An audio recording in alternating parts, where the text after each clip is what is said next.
Choip, choip, choip. Choip, choip, choip.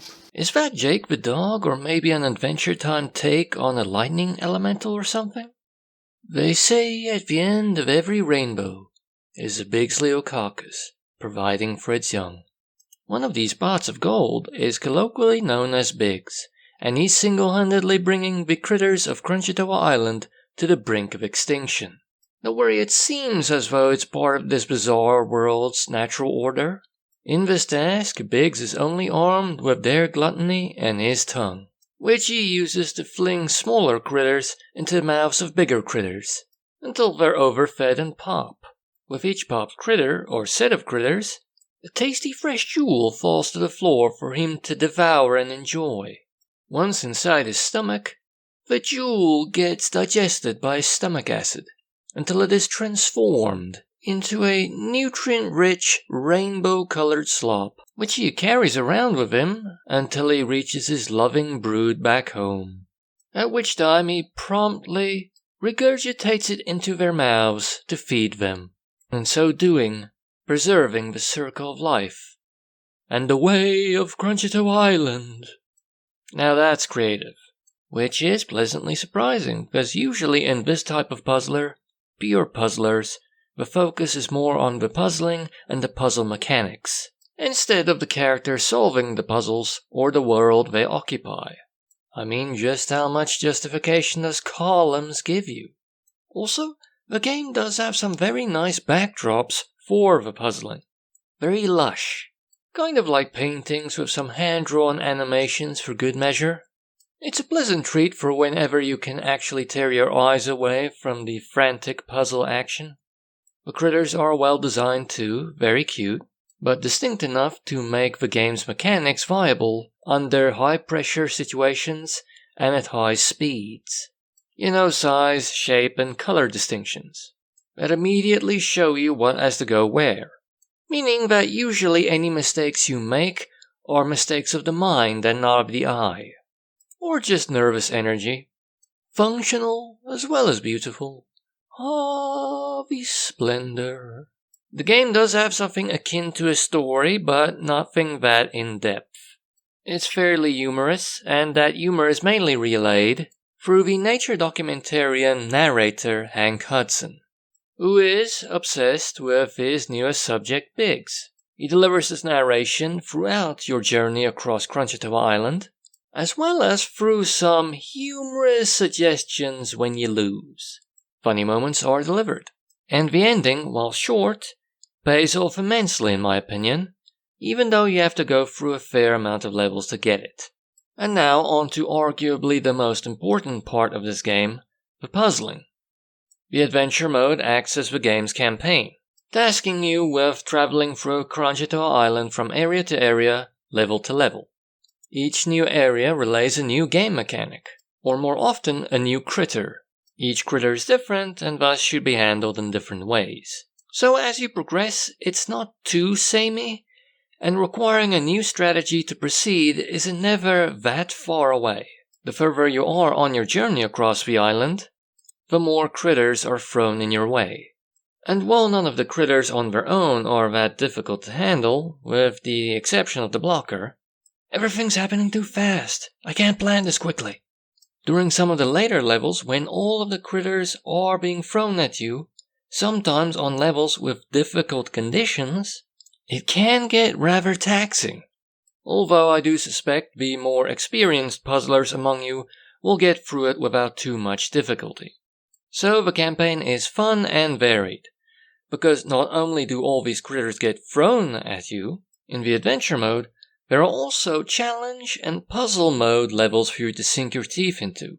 The challenge mode levels look like the standard levels, except they require you to fulfill a certain condition other than simply filling Biggs' hunger bar, usually within a time limit, whereas the puzzle mode requires a more slow and cerebral approach, compared to the standard mode's frantic puzzling.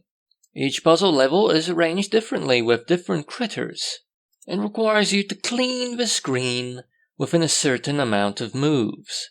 Some of these levels require a specific order of moves in order to complete the level. and some are a bit more open-ended, with multiple ways of solving them, I believe. And while the puzzle mode and challenge mode levels seem few and far between on the campaign screen, there are puzzle and challenge modes which contain a whole lot more of them, as well as the puzzle and challenge mode levels you already encountered during the campaign. I basically only completed the adventure mode, as well as the challenge and puzzle mode levels on the campaign screen, and that alone took me 20 hours to do. So for hardcore puzzlers at least, this game isn't lacking in content. 20 hours is a lot for a puzzle game. And top all that off with the survival mode, which throws endless rows of critters at you with increasing difficulty. For some nice score chasing action. So even if you complete all those levels I spoke about, there's still a drop in and out way of playing the game. In your downtime as a sort of in-between game, which I believe is how many puzzlers prefer to play. Maybe you want to add this to the rotation alongside Tetris and Minesweeper. And if you're interested, the game does have same-screen multiplayer, a co-op and versus mode, with the versus mode pretty much functioning traditionally when you're talking about versus puzzling, in that the better you do, the more combos and critters you pop, the more critters are deposited on their side of the screen for them to deal with. Taste in their doom. Classic. But there are also some automatically triggered power-ups, which are a bit more offensively inclined than the standard power-ups, and the co-op mode sees you both playing on the same screen without a barrier, which means you both can move around as you want, dealing with threats as they become, threatening, not needing to stick to your own side. Unless that's necessary, if you want to play kind of like doubles tennis. Teamwork prevents you from getting mobbed. This all adds a nice extra bit of longevity. And it seems to be controller flexible, as it does work with an official Xbox type controller, as well as less official types of controller, but those will probably require some extra configuration. Not that that matters that much here, however, because this game has one of those truly rare, beautiful gaming treats. One of those ultimate acts of caring towards the player of same-screen multiplayer. It supports split pad play. Split pad play. And the game is easy to run. It works without incident on the Warhorse. And it has a small download size because it only takes up 247 megabytes on the hard drive. Well, it's small at the very least in the grand scheme of gaming. Plus, it's cheap on Steam. To buy it full price, it's only 58 Rand. And you can get it on sale for 11 Rand 60, which is only 58 cents per hour of gameplay, which is excellent. And stereotypically, it's kid-friendly. It has nothing objectionable as far as I can tell, unless you have an objection towards critters eating other critters. Plus, it's nice and cute. The game has good visuals, lovely backdrops, and cute critters. Sure, it doesn't have to process much graphically, doesn't strain itself there, but arguably they do a lot with what they're working with, make it very lush and pretty.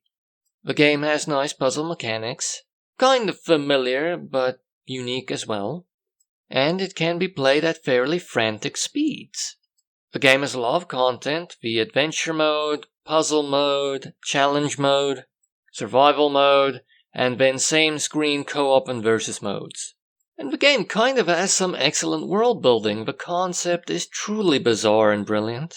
Great personality, and the game is relaxing overall.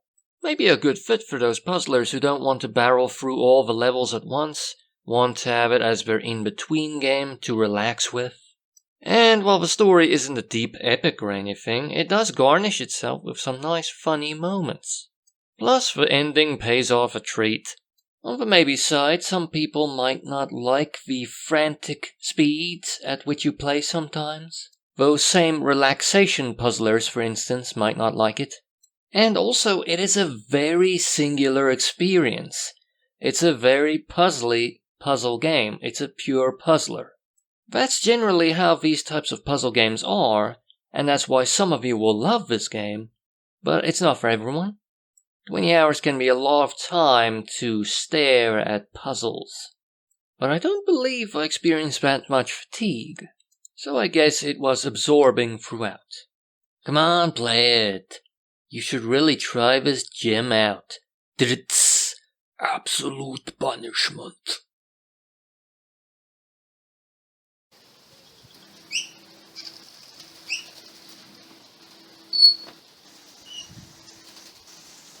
Cheap, cheap, cheap. Cheap, cheap, cheap.